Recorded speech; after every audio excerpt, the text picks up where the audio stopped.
Hello friends, this video on food production enhancement part 1 is brought to you by examfear.com. No more fear from exam. Topics to be covered in this lesson are animal husbandry, plant breeding, single cell proteins or SCP, and tissue culture. So here we are talking about enhancement of food production. So what do we mean by that? We mean increasing the food production. Now the question is, why do we want to learn about enhancement in food production? In fact, more importantly, why exactly is enhancement needed in the food production? So if you look at the growing population, what do you see? Earlier, the population was lesser. And over a period of time, the population is continuously increasing in this way. So here on this picture, you can actually see on one side, you have just a handful of people. On the other side, the number has increased drastically. Now, for any person to survive, what does he need? He needs energy. And energy comes from the food which he eats. So for survival, food is required. So it is a necessity for survival. Now, this is an example of human beings. Now, it is not only human beings who survive on earth. In fact, we have a variety of animals and all of them need food. So if we want the living organisms to survive, we need to provide them food. Now, since the population is continuously increasing, so the food should also increase. That is, the production of food has to be increased as well. And that is where we talk about enhancement of food production.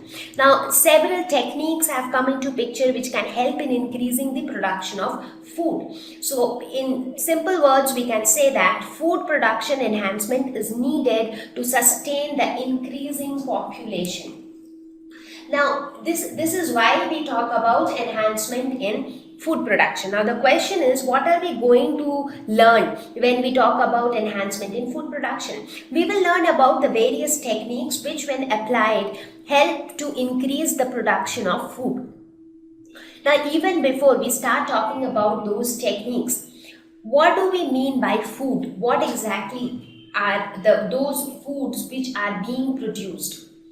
Now, when you talk about food, let us take our own examples. However, as I said, there are many different animals and all of them have their different needs. For example, the food which human beings eat is not the same as the food which an elephant eats, or it is not the same as the food which a bird eats or which a microorganism needs. So, different type of living organisms have different requirement of food. But for now, to understand it easily, you can think of human beings. So what comes to your mind when you think of food? What are the things that we eat? We eat a lot of vegetables and fruits. So from where do we get them? We get them from plants. So that means we are dependent on plants for our food. So in this case, if I say the food production needs to be increased, that means more and more plants need to be grown so that they can provide more vegetables and more fruits.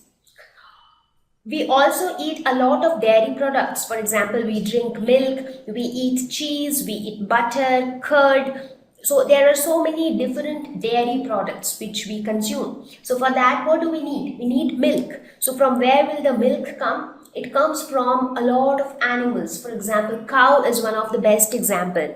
So we all consume cow's milk. So not only cow, buffalo, goat, sheep. So all these examples, all these animals produce milk and that milk is consumed by us. So how can we increase the production?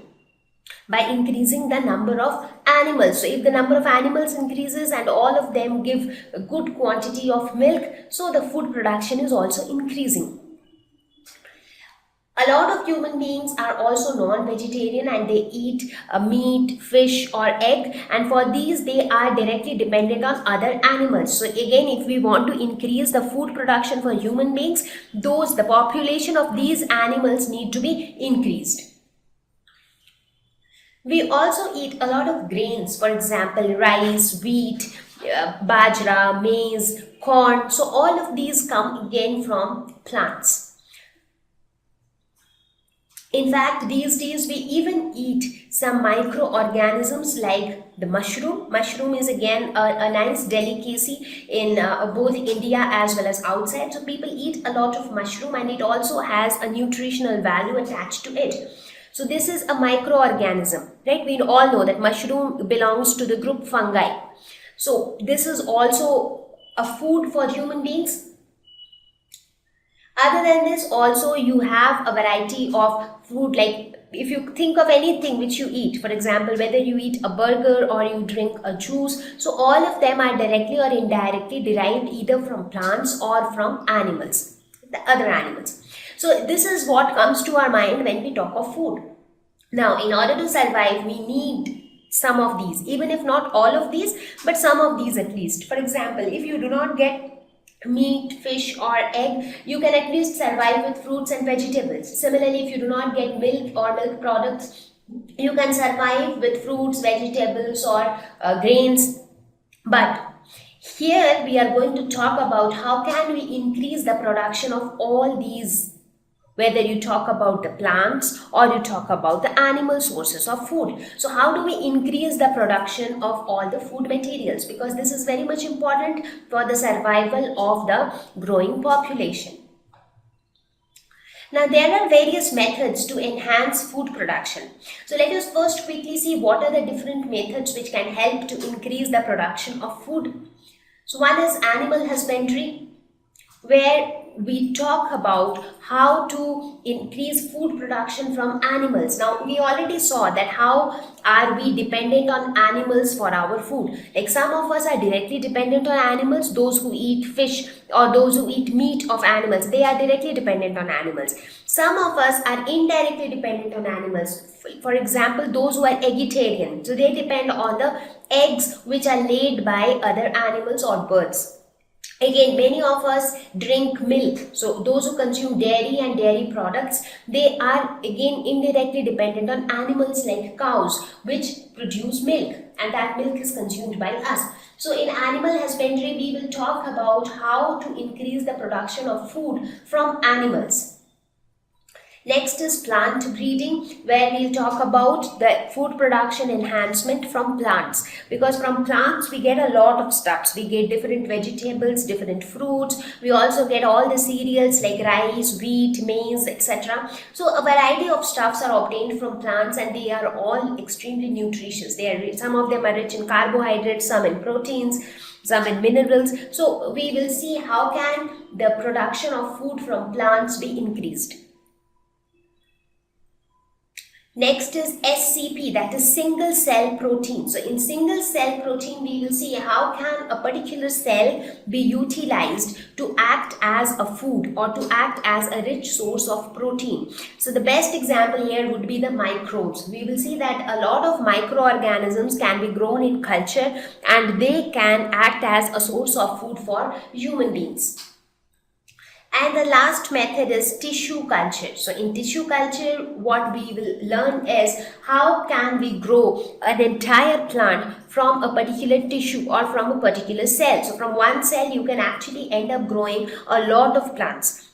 Thousands of plants can be grown from a small cell or a tissue of the original plant. So these are the four methods, or these are the four techniques which we will discuss here, and these techniques will help to increase the production of food. So now we will discuss each of these methods one by one. So we will first start our discussion with the animal husbandry. Thank you. Please visit examfear.com for an easy 4-step learning process absolutely free of cost. Watch video lessons, ask questions, refer notes, and take an online test. Thank you once again.